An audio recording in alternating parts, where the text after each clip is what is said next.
Sharma news 21 में आप सभी का स्वागत है। आइए छत्तीसगढ़ की खबरों पर एक नजर डालते हैं। छत्तीसगढ़ के कैबिनेट मंत्री और आरंग विधायक गुरु खुशवंत साहिब ने अपना जन्मदिन तड़क भड़क के बजाय सेवा और समर्पण के रूप में मनाया। उन्होंने मोबा स्थित भिक्षुक पुनर्वास केंद्र में जमीन पर बैठकर भिक्षुकों के साथ भोजन किया और बालिका गृह की बेटियों संग वक्त बिताया। इसी अवसर पर उन्होंने आरंग क्षेत्र को अत्याधुनिक एम्बुलेंस और फायर टेंडर की बड़ी सौगात भी दी। सत्य साई अस्पताल में बच्चों का हाल जाना और MM फन सिटी में आयोजित समारोह में दिग्गज नेता और कार्यकर्ताओं की मौजूदगी में मेधावी छात्रों को सम्मानित भी किया। वही दिन का समापन भंडारपुरी धाम में माता पिता और गुरु के आशीर्वाद के साथ हुआ। रायपुर से ब्यूरो रिपोर्ट आपको बता रहे हैं। रायपुर 27 मार्च 2026 खेलो इंडिया ट्राइबल गेम्स के तीसरे दिन कर्नाटक ने स्विमिंग पूल में अपना एक छत्र राज कायम किया। स्टार तैराक मणिकांता एल प्रतियोगिता के पोस्टर बॉय बनकर उभरे हैं, जिन्होंने अकेले 8 स्वर्ण पदक जीतकर इतिहास रच दिया। तो वही कर्नाटक अब 13 स्वर्ण पदकों के साथ पदक तालिका में शीर्ष पर है। मेजबान छत्तीसगढ़ ने भी अपना दमखम दिखाते हुए रजत अनुष्का भगत और 2 कांस्य पदक निखिल जालको और न्यासा पैकरा जीते हैं। तो वहीं अरुणाचल प्रदेश और महाराष्ट्र ने भी वेट लिफ्टिंग और तैराकी में स्वर्ण पदक जीतकर अपना खाता खोल लिया। वर्तमान में उड़ीसा दूसरे और असम तीसरे स्थान पर बरकरार है। इस महाकुंभ में 30 राज्यों के 3800 खिलाड़ी अपनी जनजातीय खेल प्रतिभा का लोहा मनवा रहे हैं। रायपुर से ब्यूरो रिपोर्ट आपको दिखा रहे हैं। रामनवमी के पावन अवसर पर उप मुख्यमंत्री विजय शर्मा ने कबीरधाम जिले के ग्राम जैतपुरी को विद्युत विकास की एक नई सौगात दी।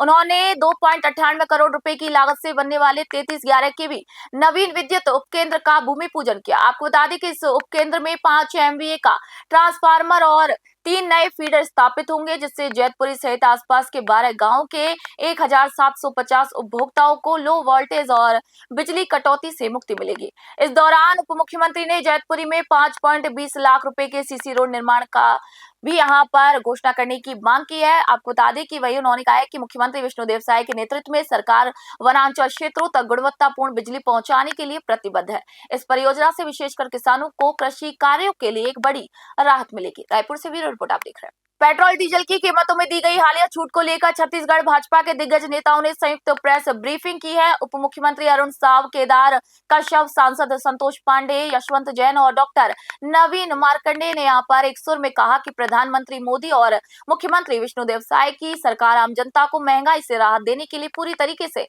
संकल्पित है। नेताओं ने स्पष्ट किया कि ईंधन के दामों में कटौती न होने से न केवल आम उपभोक्ताओं की बचत होने वाली है, बल्कि किसान और परिवहन दोनों क्षेत्रों को भी सीधा आर्थिक लाभ मिलेगा। भाजपा नेताओं ने विश्वास दिलाया कि डबल इंजन की सरकार भविष्य में भी जनहित में ऐसे बड़े और कड़े जनउपयोगी फैसले लेती रहेगी। इस कदम को प्रदेश के आर्थिक विकास के लिए एक बड़ा बूस्टर डोज भी बताया गया है। रायपुर से ब्यूरो रिपोर्ट आपको बता रहे हैं। पेट्रोल पर एक्साइज ड्यूटी 13 रुपए से घटाकर 3 रुपए किया जाना और डीजल पर एक्साइज ड्यूटी 10 रुपए को घटाकर 0 रुपया करना स्वागत योग्य कदम है। और इस तरह से एक बार फिर प्रधानमंत्री माननीय नरेंद्र मोदी जी ने वैश्विक परिस्थितियों में जनता को एक बड़ी राहत दी है। रामनवमी के पावन अवसर पर पेट्रोल और डीजल में एक हमारा राष्ट्रीय कर्तव्य है कि देश में जब संकट हो तो राष्ट्र के साथ हम चलें, नेतृत्व के साथ चलें।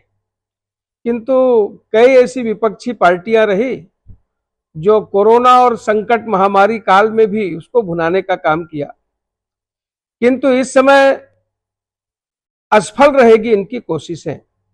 पेट्रोल और डीजल में माननीय नरेंद्र मोदी जी ने एक्साइज ड्यूटी में बहुत सुधार किया है। पेट्रोल पर एक्साइज ड्यूटी 13 रुपये से घटा करके 3 रुपये कर दिए। रायपुर में आयोजित खेलो इंडिया ट्राइबल गेम्स 2026 के तहत पंडित रविशंकर शुक्ल विश्वविद्यालय के खेल परिसर में महिला वेट लिफ्टिंग 58 किलोग्राम प्रतियोगिता यहां पर की गई और इस प्रतिस्पर्धा में अरुणाचल प्रदेश की अनाई वांगसू ने 169 किलोग्राम कुल वजन उठाकर स्वर्ण पदक अपने नाम किया। उन्होंने स्नैच में 74 किलोग्राम और क्लीन एंड जर्क में 95 किलोग्राम उठाए हैं। ओडिशा की मीना सांता ने 165 किलोग्राम वजन उठाकर रजत और मीना सिंह ने 161 किलोग्राम उठाकर कांस्य पदक जीता। ये प्रतियोगिता प्रतियोगिता आदिवासी खिलाड़ियों के लिए एक शानदार मंच बन रही है, जिसमें उनकी शक्ति और आत्मविश्वास दोनों ने ही दर्शकों को मंत्रमुग्ध कर दिया। रायपुर स्थित सरदार वल्लभ भाई पटेल इंटरनेशनल हॉकी स्टेडियम में खेलो इंडिया ट्राइबल गेम्स 2026 के तीसरे दिन महिला हॉकी प्रतियोगिता के मुकाबले खेले गए। पुल ए में मध्य प्रदेश ने बिहार को 9-0 से हराया, जबकि पुल बी में झारखंड ने गुजरात को 16-0 और उड़ीसा ने तमिलनाडु को 14-0 से मात दी। सभी मुकाबले एक तरफा रहे, जहां विजेता टीमों ने पूरे समय खेल पर अपना दबदबा बनाए रखा। इस प्रतियोगिता में 30 राज्यों और केंद्र शासित प्रदेशों के लगभग 3,800 खिलाड़ी ने 9 खेलों में प्रतिस्पर्धा यहां पर कर रहे हैं। छत्तीसगढ़ की राजधानी रायपुर स्थित प्राचीन एवं प्रतिष्ठित श्री दुधारी मठ में प्रभु श्री रघुनाथ जी का जन्मोत्सव अत्यंत हर्षोल्लास के साथ मनाया गया। आपको बता दें कि चैत्र नवरात्रि की 9वीं तिथि पर मठ परिसर भजन कीर्तन और ढोल नगाड़ों की थाप से गुंजायमान रहा।